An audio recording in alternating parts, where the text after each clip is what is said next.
Division పరిధిలోని TSRTC Kukatpally bus depot నుండి వివిధ యూనియన్ల నాయకులు తమ యూనియన్లను విడిచి నూతనంగా ఐఎన్టీయూసీలో సంజీవ్ రెడ్డి సమక్షంలో జాయిన్ అయ్యారు. ఈ సందర్భంగా పలువురు కార్మిక సంఘం నాయకులు మాట్లాడుతూ కార్మికులకు సమస్యల పరిష్కారం, కార్మికుల పని ఒత్తిడి, కార్మికులకు రావాల్సినటువంటి బకాయిలు మరియు ఇతర సమస్యలు తీరాలంటే ఐఎన్టీయూసీ మాత్రమే చేయగలదు అని తెలిపారు. అందుకే ఆ నమ్మకంతో యూనియన్ బలోపేతం చేయడానికి డిప్యూటీ జనరల్ సెక్రటరీ అబ్రహాం నిర్వహించిన కార్యక్రమంలో జనరల్ సెక్రటరీ సయ్యద్ మహమ్మద్ ఆధ్వర్యంలో భారీ ఎత్తున నూతన యూనియన్లో చేరడం జరిగిందని వారు అన్నారు.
మన అక్బర్ గారు మిగతా సోదరులు వాళ్ళ కోరిక మేరకు నేను ఇక్కడ రావడం జరిగింది. నేను INTC general secretary Syed Mahmood in charge. విషయం ఏంటంటే చాలా పరిస్థితులు విపత్కర పరిస్థితులు ఆర్టీసీ ఉంది. ఆర్టీసీ సంక్షోభంలో ఉంది. ఎప్పుడు మునిగిపోతుందో మాకే తెలియదు. 6,000 లక్షల కోట్ల అప్పు ఉందట.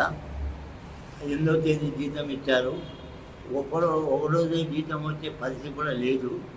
అందువల్ల ఆర్టీసీ ఏమైపోతుందో మహాలక్ష్మి అని చెప్పారు. చాలా జయప్రదంగా నిర్వహించాము. కాంగ్రెస్ పార్టీ వాళ్ళు మేము పుట్టినప్పటి కాంగ్రెస్ కాబట్టి ఆ కోరిక ఏదైతే డిమాండ్ ఉందో దాన్ని జయప్రదం చేసిన ఘనత ఆర్టీసీ కార్మికులదే. కానీ దానివల్ల ఏదైతే నష్టం జరుగుతుందో అది పూర్చాల్సిన అవసరం గవర్నమెంట్కి ఎంతైనా ఉంది. అయితే గవర్నమెంట్ ఏదైనా సరి అయిన టైంలో మళ్ళీ ఆ డబ్బులు ఇవ్వకుండా 300 కోట్లు నెలకి ఇవ్వకుండా మళ్ళీ దానివల్ల ఏమంటే ఇబ్బందికరంగా కొంత ఆర్థిక పరవంటి మా యొక్క కోరికలన్నీ పెండింగ్ ఉన్నాయి. బాండ్లపై డబ్బులు డ్రైవర్లకు ఇచ్చారు, కండక్టర్లు, మెకానిక్లు మీరు ఛార్జీ చేయలేదు.